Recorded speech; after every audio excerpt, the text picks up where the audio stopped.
میں آپ کو محبوب صلی اللہ علیہ وسلم یعنی محبوب عالم اس لیے کہتا ہوں کیونکہ آپ صرف انسانوں ہی سے محبت نہیں کرتے یا آپ سے صرف انسان ہی محبت نہیں کرتے بلکہ فرشتے کیا، جنات، حیوانات، جمادات اور کائنات کی ہر چیز حضور صلی اللہ علیہ وآلہ وصحبہ وسلم سے محبت کرتی ہے، اور صرف محبت ہی نہیں کرتی بلکہ آپ علیہ الصلاۃ والسلام کی نبوت کی تصدیق بھی کرتی ہے۔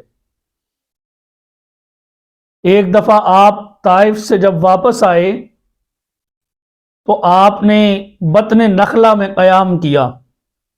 اسی قیام کے دوران رات کے پچھلے پہر آپ اٹھ کر آپ نے تہجد کی نماز پڑھنی تھی، تو تہجد کی نماز میں حضور صلی اللہ علیہ وسلم نے قرآن شریف پڑھنا شروع کیا۔ جب آپ قرآن مجید کی تلاوت کر رہے تھے تو جنات کی ایک جماعت حضور صلی اللہ علیہ وسلم کی وہ تلاوت چھپ کر سن رہی تھی۔ آپ علیہ الصلاۃ والسلام اتنے پیارے انداز میں وہ تلاوت کر رہے ہیں، جب نماز ختم ہو گئی تو نماز ختم ہونے کے بعد وہ جنات کی جماعت نے اپنے آپ کو آپ علیہ الصلاۃ والسلام پر ظاہر کیا۔ آپ علیہ السلام جب ان سے ملے تو انہوں نے عرض کی کہ ہم نے آپ کا کلام سنا ہے۔ یہ قرآن مجید میں بھی اس کا ذکر آتا ہے، سورہ جن کے اندر بھی ہے۔ تو وہ حضور صلی اللہ علیہ وسلم پر ایمان لے آئے۔ پھر آپ علیہ الصلاۃ والسلام نے ان کو واپس ان کی قوم کی طرف لوٹایا اور ان سے یہ کہا کہ اب تم ان پر مقرر ہو، ان کو دین اسلام کی تبلیغ کرو۔ تو اس لیے آپ علیہ السلام صرف انسانوں کے لیے نہیں ہیں بلکہ آپ کائنات کی ہر چیز کے لیے ہیں، محبوب عالم ہیں آپ علیہ الصلاۃ والسلام۔ مشکات شریف میں حضرت یعلا بن مرہ رضی اللہ تعالی عنہ فرماتی ہیں کہ میں ایک دفعہ حضور صلی اللہ علیہ وسلم کے ساتھ ایک سفر پر تھا۔ آپ علیہ السلام کے ساتھ مل کر ہم لوگ سفر کر رہے تھے کہ ہم ایک ایسے اونٹ کے پاس سے گزرے جس پر پانی کھینچا جاتا تھا۔ جب اونٹ نے حضور صلی اللہ علیہ وسلم کو دیکھا تو وہ دوڑا ہوا حضور علیہ السلام کے پاس آیا اور آپ کے قدموں میں زمین پر اپنا سر رکھ دیا۔ آپ علیہ الصلاۃ والسلام اس اونٹ کے پاس کھڑے ہوئے اور آپ نے آواز لگائی کہ اس کا مالک کہاں ہے، اسے بلایا جائے۔ چنانچہ مالک حاضر ہوا تو حضور صلی اللہ علیہ وسلم نے ارشاد فرمایا کہ آپ اس کو بیچ دو، میں اسے خریدنا چاہتا ہوں۔ تو وہ عرض کرتا ہے یا رسول اللہ صلی اللہ علیہ وسلم میں یہ آپ کو ہبہ کر دیتا، لیکن بات یہ ہے کہ جو اس کے گھر والے ہیں ان کا گزران ہی اسی کے اوپر ہوتا ہے، جو یہ کماتا ہے اس کے اوپر وہ گزر بسر کرتے ہیں۔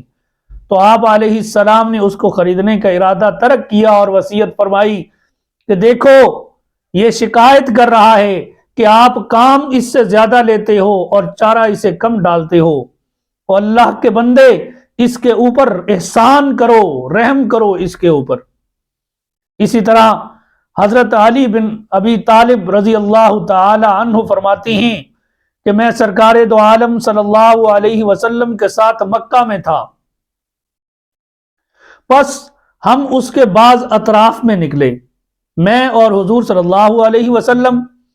ہم مکہ کے اطراف میں نکلے تو میں کیا دیکھتا ہوں کہ پہاڑ اور درخت آپ علیہ السلام کے سامنے بھاگے ہوئے چلے آتے ہیں، اور انہوں نے آ کر کہا السلام علیکہ یا رسول اللہ۔ تو کائنات کی ہر چیز آپ سے محبت کرتی ہے۔ اسی طرح حضور اقدس صلی اللہ علیہ وسلم احد کے پہاڑ پر تشریف لے جاتے تو احد کا پہاڑ خوشی کے مارے بار نبوت کی وجہ سے، ان کی گرانی کی وجہ سے ہلنے لگ جایا کرتا تھا۔ حضرت انس رضی اللہ تعالی عنہ فرماتے ہیں کہ بے شک میں نے نبی کریم صلی اللہ علیہ وسلم، ابو بکر صدیق، عمر فاروق اور عثمان غنی کو اس پہاڑ کے اوپر چڑھتے ہوئے دیکھا اور وہ ان کی وجہ سے ہلنے لگا تو اللہ کے نبی صلی اللہ علیہ وسلم نے احد پہاڑ پر اپنا پاؤں مارا اور ارشاد فرمایا کہ احد ثابت رہو، بے شک اس وقت تیرے اوپر ایک نبی، ایک صدیق اور 2 شہید ہیں۔ تو میرے محترم دوستو، یہ وہ مقام تھا حضور علیہ السلام کا۔ حضرت یعلا بن مرہ ثقفی رضی اللہ تعالی عنہ سے مروی ہے، فرماتی ہیں کہ میں سرکار مدینہ صلی اللہ علیہ وسلم کے ہمراہ سفر پر تھا۔ سفر کرتے ہوئے ہم نے ایک جگہ قیام کیا۔ اسی قیام کے دوران حضور صلی اللہ علیہ وسلم نے کچھ آرام فرمایا، آپ نیند میں چلے گئے۔ جب آپ گہری نیند میں گئے، سوئے ہوئے تھے، تو میں کیا دیکھتا ہوں کہ ایک درخت زمین پھاڑ کر بھاگا ہوا حضور علیہ السلام کی طرف آیا اور آپ کو ڈھانپ لیا۔ تھوڑی دیر کے بعد وہ درخت وہاں سے اپنے مقام پہ چلا گیا، واپس جہاں سے آیا تھا۔ حضور صلی اللہ علیہ وسلم جب نیند سے بیدار ہوئے تو ہم نے آپ کے سامنے یہ سارا ماجرا بیان کیا تو آپ صلی اللہ علیہ وسلم نے ارشاد فرمایا کہ اس درخت نے اللہ رب العزت سے اجازت مانگی تھی کہ یا اللہ، میں اپنے محبوب صلی اللہ علیہ وسلم پر سلام پیش کرنا چاہتا ہوں، تو اللہ رب العزت نے اسے اجازت دے دی۔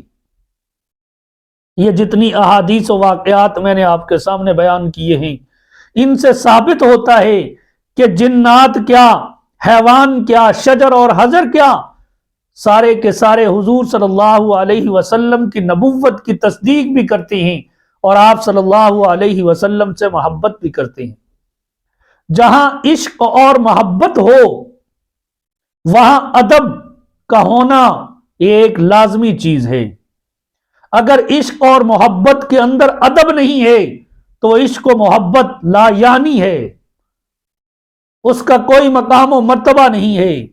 لہذا جہاں بھی عشق و محبت ہوگا وہاں پہ ادب بھی لازمی ہوگا۔ صحابہ کرام رضوان اللہ تعالی علیہم اجمعین کا حضور صلی اللہ علیہ وسلم سے عشق و محبت جو تھا، اس کے ساتھ ادب بھی بہت زیادہ تھا۔ آپ علیہ السلام کے ساتھ صحابہ کرام بتقاضائے ادب بعض دفعہ کو بات ہی نہیں کیا کرتے تھے۔ آپ صلی اللہ علیہ وسلم جب اس دنیا سے رخصت ہو گئے تو حضرت ابوبکر صدیق رضی اللہ تعالی عنہ خلیفہ بنے۔ آپ اپنے خلافت کے ابتدائی زمانہ میں جب خطبہ دینے کے لیے منبر رسول پر چڑھے تو جس درجے کے اوپر یا جس زینے کے اوپر حضور علیہ السلام بیٹھ کر خطبہ ارشاد فرمایا کرتے تھے، حضرت ابوبکر صدیق رضی اللہ تعالی عنہ اس درجے سے ایک نیچے والے درجے پر بیٹھے کہ میں اس درجے پر نہیں بیٹھ سکتا۔ اسی طرح جب آپ کے بعد حضرت عمر فاروق رضی اللہ تعالی عنہ کا زمانہ آیا تو حضرت عمر رضی اللہ تعالی عنہ نے یہ دیکھا کہ وہ دونوں حضرات میرے سے بڑے تھے۔ حضور علیہ السلام تو کائنات کی سب سے بڑے درجے پہ فائز ہیں، لیکن ابوبکر صدیق تو مجھ سے بڑے تھے۔ لہٰذا حضرت عمر فاروق رضی اللہ تعالی عنہ نے ان دونوں کے درجوں سے نیچے والے درجے پہ بیٹھنا پسند فرمایا۔ تو یہ ادب تھا جو ایک دوسرے کا وہ کیا کرتے تھے۔ اسی طرح حضرت عباس رضی اللہ تعالی عنہ، ایک مرتبہ کیا ہوا کہ حضرت عمر رضی اللہ تعالی عنہ کپڑے پہن کر جمعے کا خطبہ دینے کے لیے مسجد نبوی کی طرف تشریف لے جا رہے ہیں۔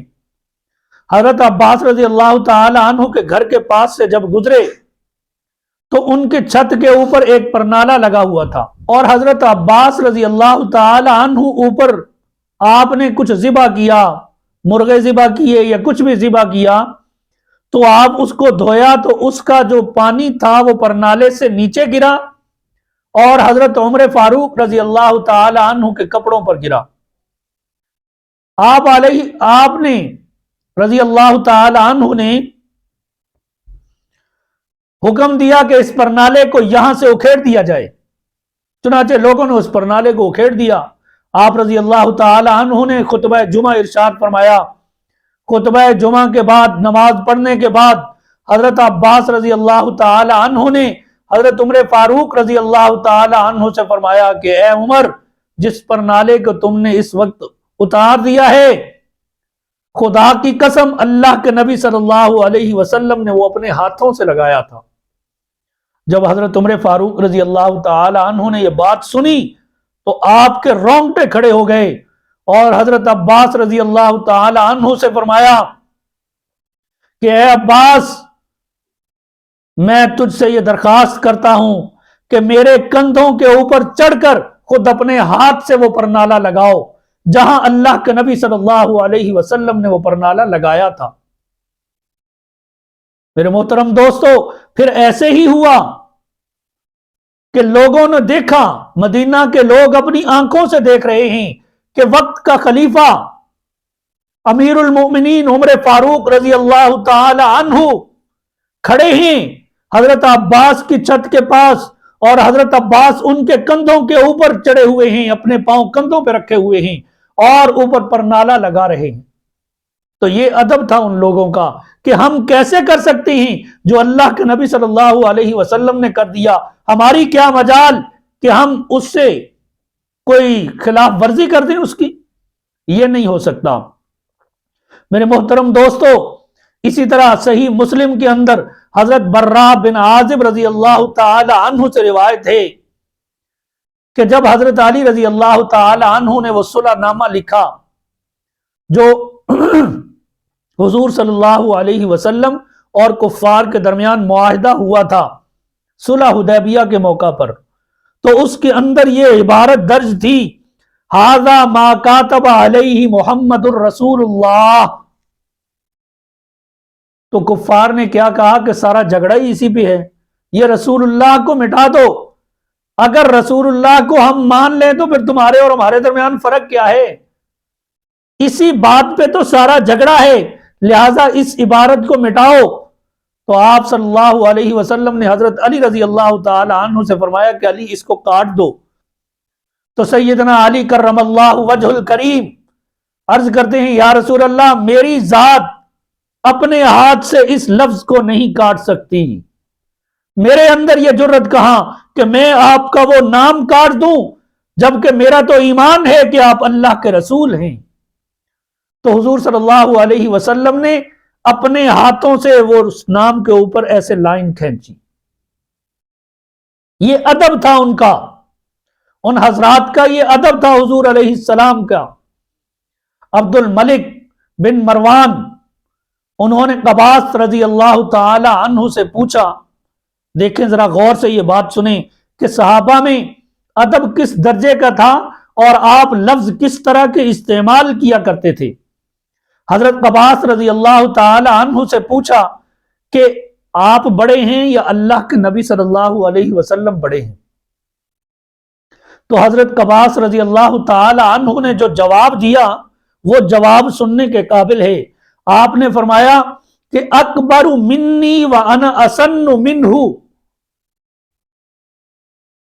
فرمایا کہ بڑے تو اللہ کے نبی صلی اللہ علیہ وسلم ہیں لیکن عمر میری زیادہ ہے۔